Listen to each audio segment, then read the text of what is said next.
ఓ 3 ఏళ్లు ఆగితే అమెరికాలో ట్రంప్ శకం ముగుస్తుంది. కానీ ఆయన తీసుకుంటున్న నిర్ణయాలు అగ్రరాజ్యం అనే హోదాను చరిత్రలో ముగిసిన అధ్యాయం అనేలా మార్చనున్నాయా? సైనిక యుద్ధాలకు కాలు దువ్వే ట్రంప్ తాజాగా వివిధ దేశాలపై టారిఫ్ల పేరిట ఆర్థిక యుద్ధాలకు దిగుతున్నారు. దీంతో బాధిత దేశాలు అమెరికాతో సంబంధాలు తెంచుకుని ప్రత్యామ్నాయాల వైపు చూస్తున్నాయా? అవుననే అంటున్నారు అంతర్జాతీయ నిపుణులు. అమెరికా ఫస్ట్ అనే ట్రంప్ నినాదం కాస్త విదేశీయుల డాలర్ డ్రీమ్స్ను మార్చుకునేలా చేస్తున్నాయి. ఆ పరిణామాలు ఇండియా, చైనా, రష్యా దేశాలు కలిసి త్రిమూర్తులుగా అవతరించేలా చేస్తాయా? బ్రిక్స్ దేశాలు పట్టు సాధిస్తే అమెరికా పొగరు వంచడం ఖాయమా? జిన్పింగ్తో మోడీ మీటింగ్, ఇండియాకు పుతిన్ రానుండడం ఆసియాలోనే కాదు ఆల్ ఓవర్ వరల్డ్లోనే ఉత్కంఠ రేపుతున్నాయి. ముగ్గురు మొనగాళ్లు కలిస్తే ట్రంప్కు తీన్మరేనా? రానున్న రోజుల్లో డొనాల్డ్కు చిక్కులు తప్పవా? ప్రపంచంలో అమెరికా చేయని యుద్ధం లేదు. శాంతి పేరిట అమెరికా లేపే అశాంతి అంత ఇంత కాదు. తమకు నచ్చని నిర్ణయాలు తీసుకునే దేశాలపై, దేశాధినేతలపై డైరెక్ట్ అటాక్. అవసరమైతే అసాసినేషన్ చేయడానికి అమెరికా ఏమాత్రం వెనకాడదు. తాను చేసే చర్యలను ప్రజాస్వామ్య విజయంగా తనకు తానుగా అభివర్ణించుకోవడం పెద్దన్నకు వెన్నతో పెట్టిన విద్య.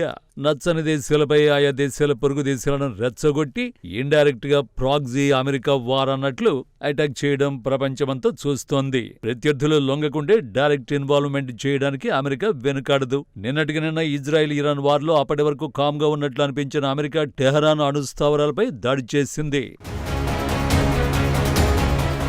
రష్యా ఉక్రెయిన్ యుద్ధానికి మూలం ఎక్కడుందో అందరికీ తెలుసు.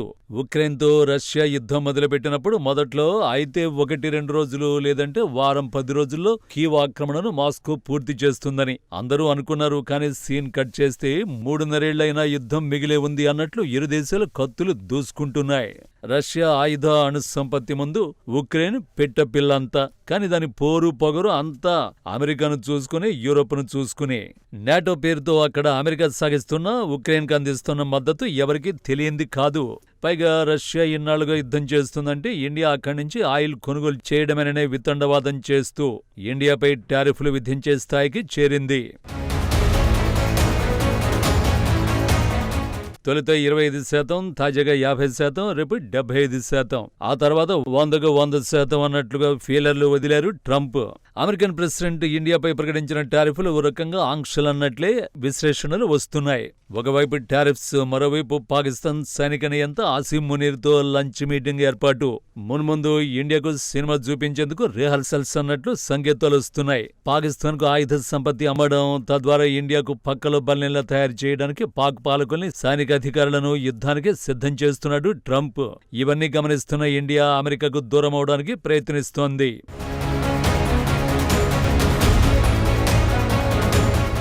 అమెరికా రాజనీతిలో బెదిరింపుల నీతిని టెంపరీ ట్రంప్ పీక్ స్టేజిలోకి తీసుకువెళ్లాడు. డిప్లొమసీలో ఇండియాను డిగ్రేడ్ చేసేందుకు ట్రంప్ చేయని ప్రయత్నం లేదు. ఇండియా పాక్ ఆపరేషన్ సింధూర్ కాల్పుల విరమణ తానే చేయించినట్లు చెప్పుకొని పరోక్షంగా ఇండియా రాజకీయాల్లో అగ్నికి ఆజ్యం పోసే విధంగా గేమ్ ప్లాన్ చేశాడు. జాతీయంగా, అంతర్జాతీయంగా మోడీని, ఇండియాను డీఫేమ్ చేసే ప్రయత్నం చేశారు ట్రంప్. ఇండియా తన మాట వినడం లేదని అహంతో రెచ్చిపోయిన డొనాల్డ్ తాజాగా టారిఫ్ పేరుతో చేసిన అరాచకానికి తెరలేపారు. ఇండియాపైనే కాకుండా ట్రంప్ టారిఫ్ లేని కంట్రీ లేదన్నట్టుగా సీన్ మారిపోయింది. ఇదే ఇప్పుడు మున్ముందు అమెరికాకు ప్రపంచంతో దారులు మూసుకుపోయేలా చేస్తుందనే మాటలు వినిపిస్తున్నాయి.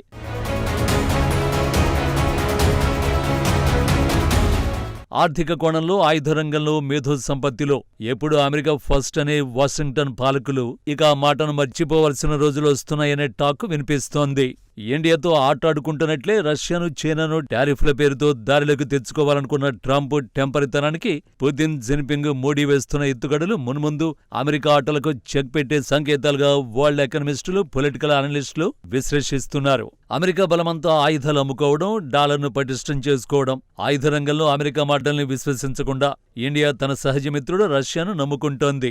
నమ్మకాన్ని వమ్ము చేయకుండా ఆపరేషన్ సింధూర్లో రష్యా డిఫెన్స్ సిస్టమ్ పాకిస్తాన్ చిత్తు చేయడంలో ఉపయోగపడింది. అలాగే ఇండియా సైతం ఆయుధాలు కొనుగోలు చేయడంతోనే ఆగిపోకుండా ఇప్పుడు డిఫెన్స్ డీల్స్ చేసుకుంటూ విదేశాలకు అమ్ముతోంది. మున్ముందు డిఫెన్స్ రంగంలో ఇండియా సత్తా చాటే అవకాశం ఉంది. ఇప్పటికీ అమెరికా, ఇండియా డిఫెన్స్ డీల్స్ బాగానే ఉన్నప్పటికీ భవిష్యత్తులో అమెరికా అవసరం చాలా వరకు తగ్గే అవకాశం ఉంది. ఇండియా ఆయుధాలను మిగతా దేశాలు కొంటుండడంతో అమెరికా కలవరపాటుకు గురవుతోంది.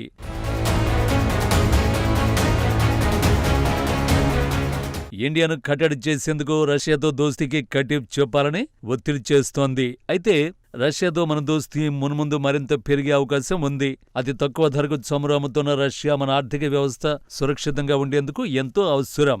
రష్యా నుంచి మనం ఆయిల్ సమకూర్చుకోవడం అమెరికాకు కంటగింపుగా ఉంది. హ్యూమన్ రిసోర్స్, ఇన్ఫ్రాస్ట్రక్చర్, టెక్నాలజీ రంగాల్లో ఇండియా అగ్రరాజ్యం అమెరికాకు గట్టి పోటీ ఇవ్వనుంది.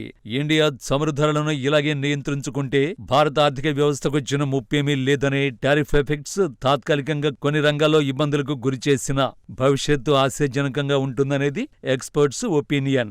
ఆర్థిక వ్యవస్థలో టాప్ 3 పొజిషన్లోకి వస్తున్న ఇండియాను దెబ్బకొట్టాలంటే చమురు ధరల్లో అప్ అండ్ డౌన్స్ క్రియేట్ చేసేలా ట్రంప్ వ్యూహం పనినట్లు టాక్ వినిపిస్తోంది. ఇండియా ఎకానమీ మాత్రమే కాకుండా పొలిటికల్ సినారియో మార్చేసి భారత ఆర్థిక వ్యవస్థను, రాజకీయ రంగాన్ని చిన్నాభిన్నం చేయాలని అగ్రరాజ్యం ఆలోచనగా ఇంటర్నేషనల్ ఎక్స్పర్ట్స్ అంటున్నారు.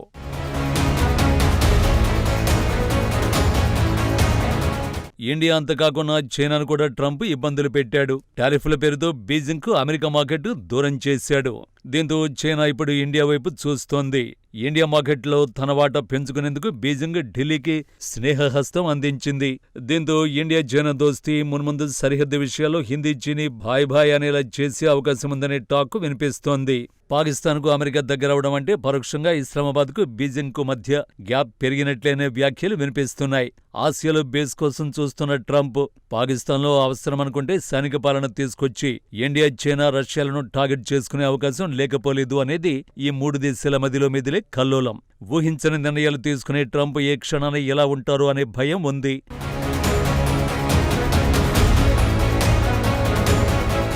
ఆగస్టు 15న రష్యా అధ్యక్షుడు పుతిన్తో ట్రంప్ మీటింగ్ ఆశాజనకంగా లేకపోవడంతో మాస్కోపై మళ్లీ వారు ప్రకటించారు డొనాల్డ్.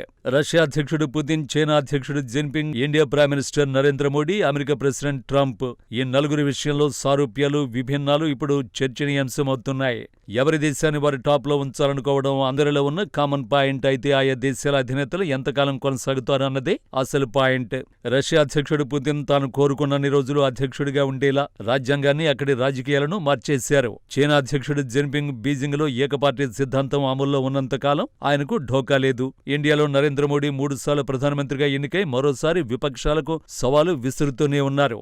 ఇక చెప్పుకోవాల్సింది ట్రంప్ గురించి. అమెరికా రాజ్యాంగం ప్రకారం 2 సార్లు మాత్రమే అధ్యక్షుడిగా పనిచేయాల్సి ఉంటుంది. సెకండ్ టర్మ్ మరో 3 ఏళ్లలో పూర్తి చేసుకోబోతున్న ట్రంప్ అమెరికాపై, అలాగే ప్రపంచంపై ఇంపాక్ట్ చూపేది మరెంత తక్కువ కాలమో ప్రత్యేకంగా చెప్పాల్సిన పని లేదు. ఇండియా, చైనా, రష్యా అధినేతలు సుస్థిర ప్రభుత్వాలను ఏర్పాటు చేయడం, ప్రజలు కోరుకుంటే అవకాశం ఇస్తే ఎన్నేళ్లైనా తామే అధికారంలో ఉండే ఛాన్సు ఉంది. దీంతో అమెరికా అధ్యక్షుడు తీసుకుంటున్న నిర్ణయాలు ఎంతకాలం ప్రపంచ దేశాలపై పడతాయి? మున్ముందు వచ్చే అమెరికన్ ప్రెసిడెంట్స్ ట్రంప్ కంటే టెంపర్లుంటారా, లేదంటే నిర్ణయాలు మార్చుకుంటారా అనేది కాలంపై ఆధారపడి ఉంటుంది.